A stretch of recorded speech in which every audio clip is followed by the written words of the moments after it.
How to change fonts in MS Word. MS Word provides lot of fonts. First, select the text you want to modify. On the Home tab, click the drop-down arrow next to the font box. Font style will appear.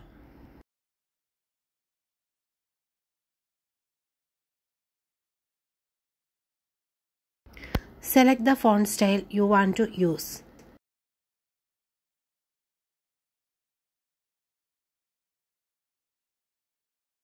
The font will change in the document.